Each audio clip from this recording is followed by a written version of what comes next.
guys, that was Closer to the Heart by Rush. It's a pretty cool tune and it fits pretty good on the banjo, I think. So I'll just go over the parts really quick. It's a typical Rush kind of thing where they throw in lots of weird little hooks and tricks over what is basically a really simple chord progression. The foundation of the song is just going A, G, and D. This opening riff is interesting because what they do is they phrase it in threes. They're all eighth notes, and so it does 1, 2, 3, 1, 2, 3, 1, 2, 3, 1, 2, 3, which is 12 notes, and then it ends on a run of 4 to get to the 16 notes that you need for the 2-bar figure. And it uses counterpoint, which is a pretty cool thing, where you have these two notes, the open B and the C sharp. Those don't change, and there's a melody over the top. And then it finishes with this little run.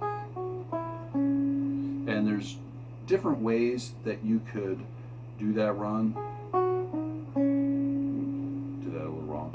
But you know, whatever fingering you think works best for you. I like this one because I end with my middle finger and then I can slide into this position. Otherwise, it's, if I keep the finger here, it going back into this triplet riff is kind of a difficult reach. So for me, this was the easiest fingering. And see, I hit these two, which gives you just a split second to position your index finger there. So real nice and slow. It's also a little weird because it starts from the highest note and works down. Usually when you see guitar players or banjos or whatever doing triplets, it's the other way around. You know, they're doing, you know, that kind of a thing. This one goes from the higher end up. So, and then this.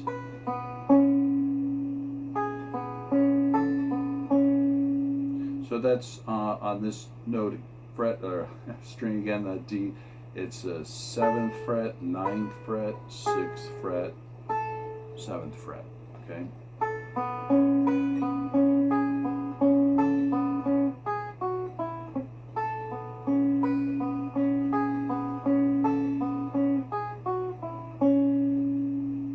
So it does that 4 times, and then it has this cool little segue. Which is a G major 6, and these chords are like, they make a lot more sense on guitar because you have the high E string to ring out.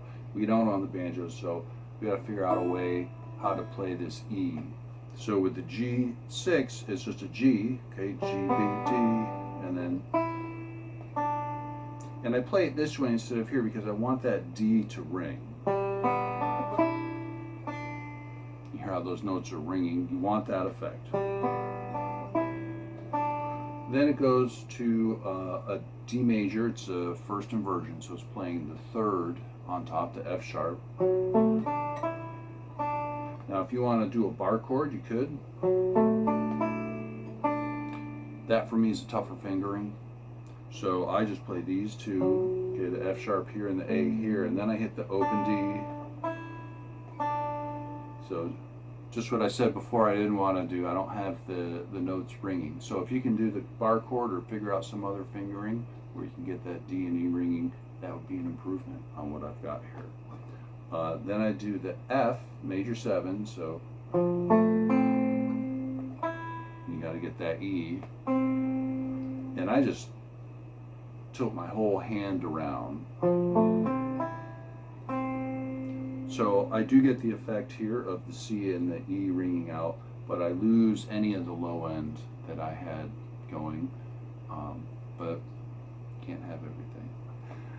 Then there's this little sequence here of A suspended chords, because it is Rush, you gotta have suspended chords. So A suspended 2, okay, so that's the E, the A, and then an open B.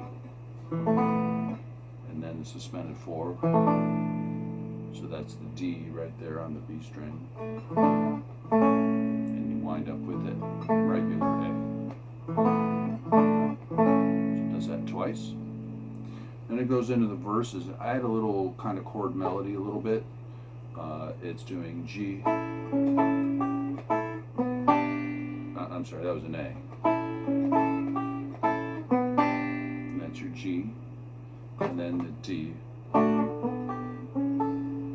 And that matches the vocal right there, doing just the thirds. So I do the B and G, and then the C sharp and A.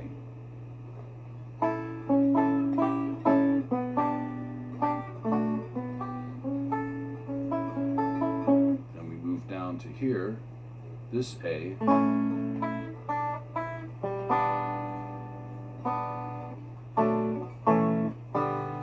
So this time it does the, instead of D,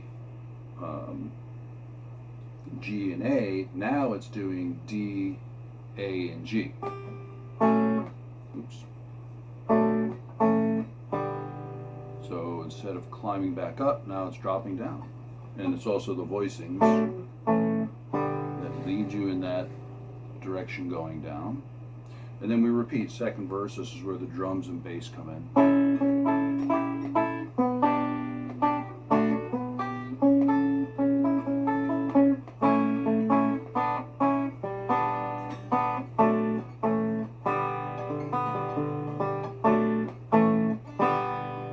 So then there's a little pause and then the bells come in.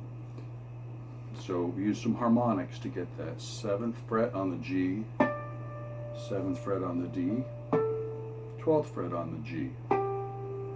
Now then comes an F sharp, which on the guitar you could do as a harmonic, but on the banjo you can't, or at least not without doing something fancy and difficult. So I just fret the F sharp here. You're only on it for a split second, and if you play it lightly enough, no one will even notice. And then you're back to the G,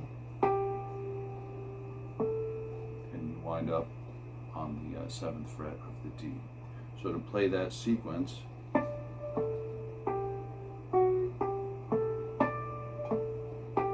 you see the second time it ends with the G, lets that ring. Now you switch to the power chords. So that would be 7th fret here on the D string, 5th fret on the B, and 7th on this D. So that's your power chord for the A, G.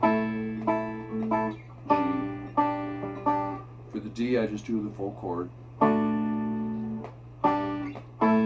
You can also do your G like this, with the open G instead of fretting it there. So on the climb back up, a lot of times I do that. It's just a little bit easier fingering, I think. Then you do it a second time.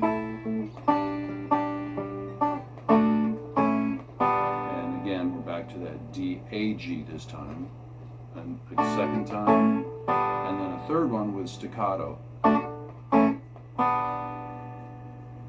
So that's a really important and distinct kind of little hook that they put in.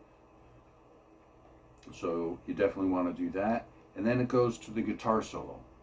And for that, the chord progression is D, G, and that's the G power chord. And then I go to the C, and then it's the A suspended to the A. So the A suspended, you're playing the D here on the B string.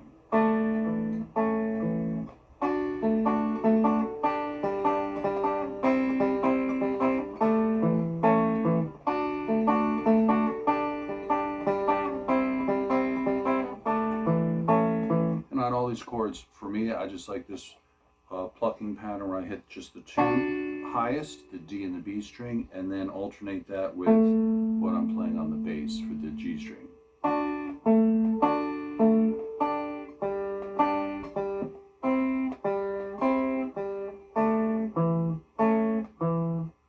Like that, slowed up. That's how I play the guitar solo. Now you do that 4 times. And then it goes back to the opening riff. And what's kind of weird about it, because, being Rush, they can't keep things simple. They do that riff 5 times when they come back, because they're layering the instruments. First it's just the guitar, and then other instruments start to come in. So it sounds right, it makes sense with their arrangement. If you're playing it solo without like a band or anything, and you play that riff 4 times, that's probably going to sound better, actually. People will think you make a mistake if you played it a 5th time. Anyway, after that, the last one comes out of that run a little quick. Instead of all 4 notes, oops, sorry, it just does the 3, and you hold that for a sec, and that actually goes right into your fingering for the A power chord.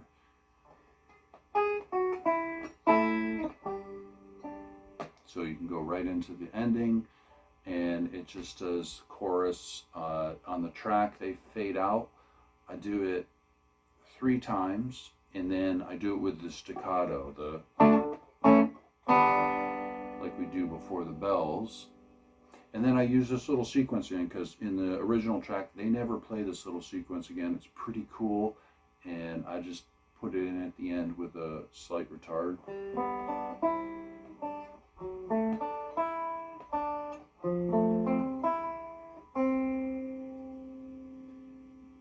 And that's it.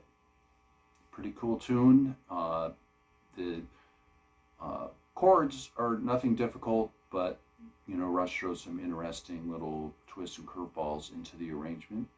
And let me know what you guys think, and if you have any requests, or if you want any other Rush. I probably can't do it. I think this is a one-of-a-kind one, so I was glad to add it.